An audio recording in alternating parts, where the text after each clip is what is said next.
Você já parou para pensar nos anos 70? A gente logo imagina calças boca de sino, o som da disco music ecoando nas festas, uma explosão de cores e uma sensação de liberdade no ar. É uma década romantizada, imortalizada em filmes e séries, com uma era de paz, amor e revolução cultural. Mas e se eu te dissesse que por trás do brilho dos globos espelhados e das estampas psicodélicas existia uma realidade tão diferente da nossa que beira o inacreditável?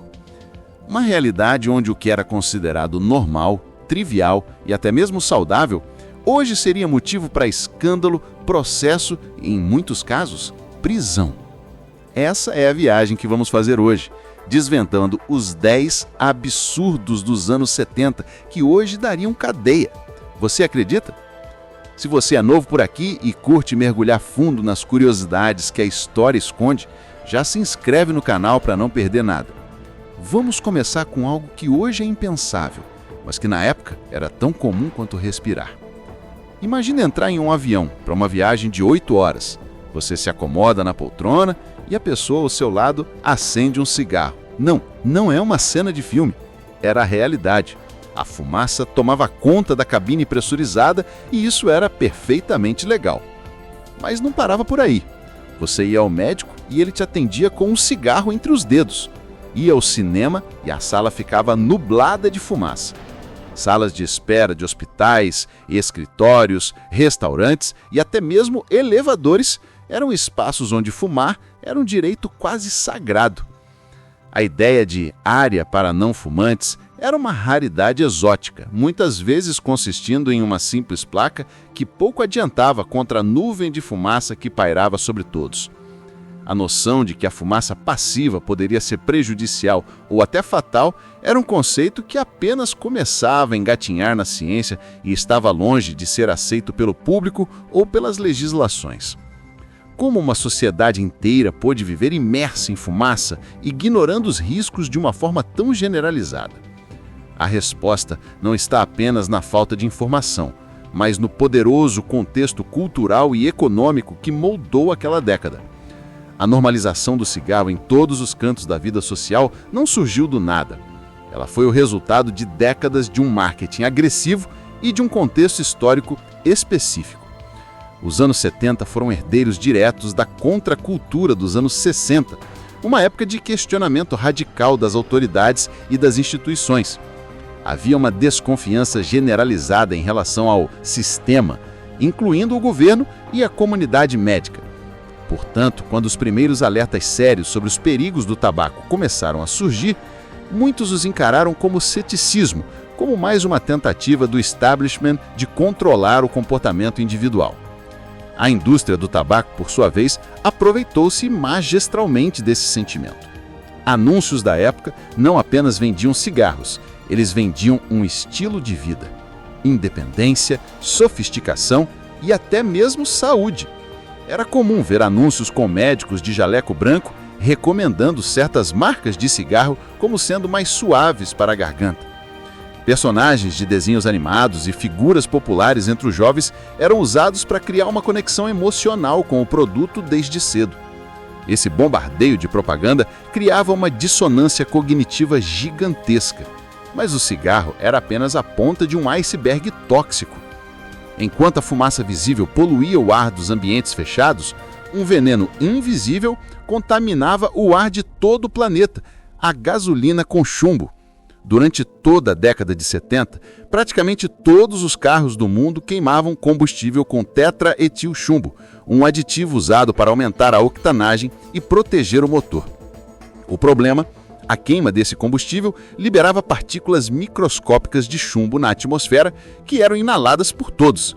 Hoje, sabemos que o chumbo é um neurotóxico devastador, especialmente para crianças, causando danos permanentes ao desenvolvimento cerebral, redução de QI e problemas de comportamento.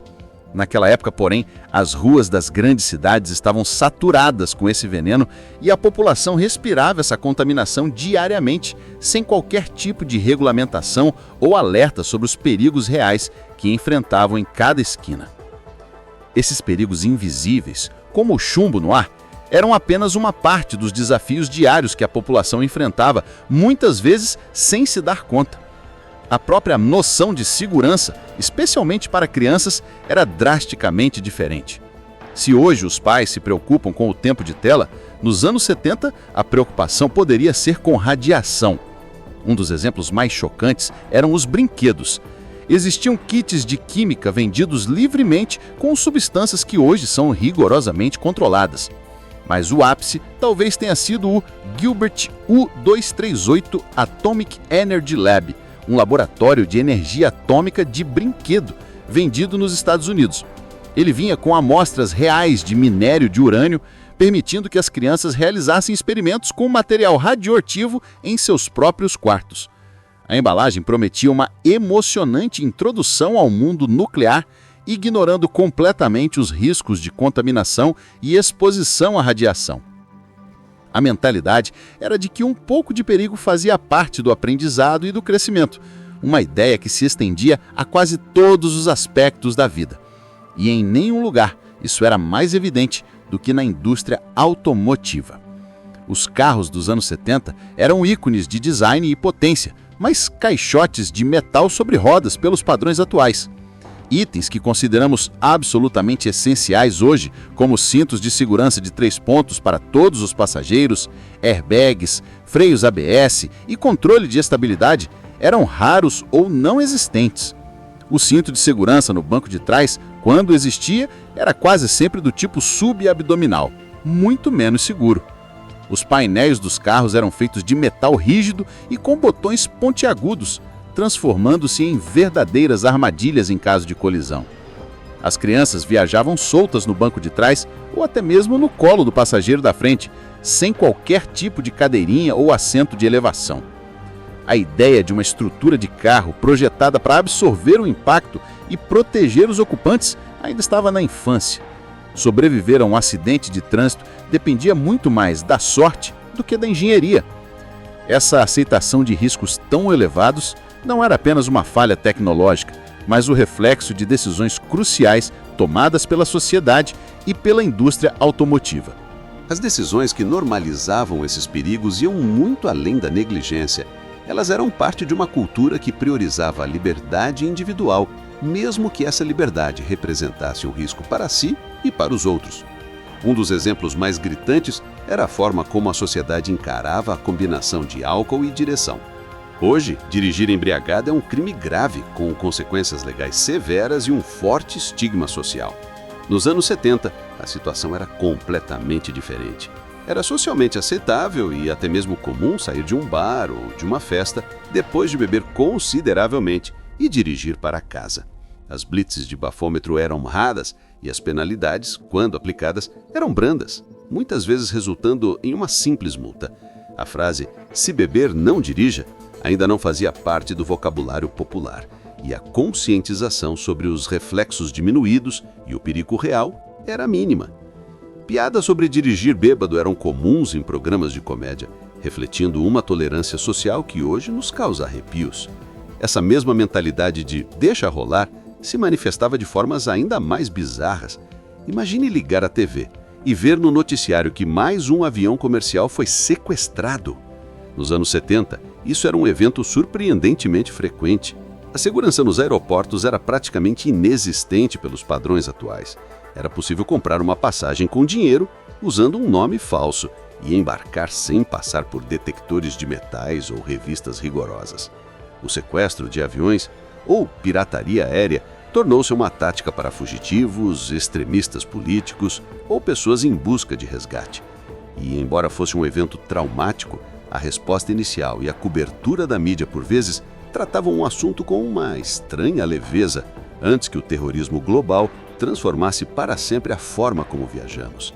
Essas decisões e normalizações, tanto no trânsito quanto nos céus, deixaram um legado complexo que demorou décadas para ser compreendido e corrigido, revelando ainda mais camadas de práticas absurdas que a sociedade da época tolerava. O legado dos anos 70 é, portanto, uma tapeçaria de contrastes. Ao mesmo tempo em que a década nos deu avanços culturais e artísticos inegáveis, ela também perpetuou práticas que, sob a luz do conhecimento atual, são profundamente perturbadoras. A área da saúde, por exemplo, ainda carregava resquícios de procedimentos bárbaros. A lobotomia, embora em declínio acentuado, ainda era praticada em alguns lugares do mundo no início da década como um tratamento para doenças mentais. Um procedimento brutal que destruía partes do cérebro. As dietas da moda também atingiam níveis de absurdo perigosos, como a dieta da bela adormecida, que propunha que as pessoas fossem sedadas por dias para evitar comer, ou dietas baseadas em pílulas de anfetaminas livremente prescritas por médicos para a perda de peso, ignorando o alto risco de dependência e problemas cardíacos. Esse descaso com o bem-estar se estendia à forma como as crianças eram criadas. Manuais de parentalidade da época continham conselhos que hoje chocariam qualquer pediatra. Alguns especialistas recomendavam deixar os bebês chorando por horas a fio para não mimá-los, uma prática hoje entendida como prejudicial para o desenvolvimento neurológico e emocional. Outros sugeriam passar um pouco de uísque ou outra bebida alcoólica na gengiva do bebê para aliviar a dor da dentição ou até mesmo para fazê-lo dormir. A própria estrutura social ilegal era falha em proteger os mais vulneráveis. O conceito de assédio sexual no local de trabalho, por exemplo, era praticamente inexistente na lei e na cultura.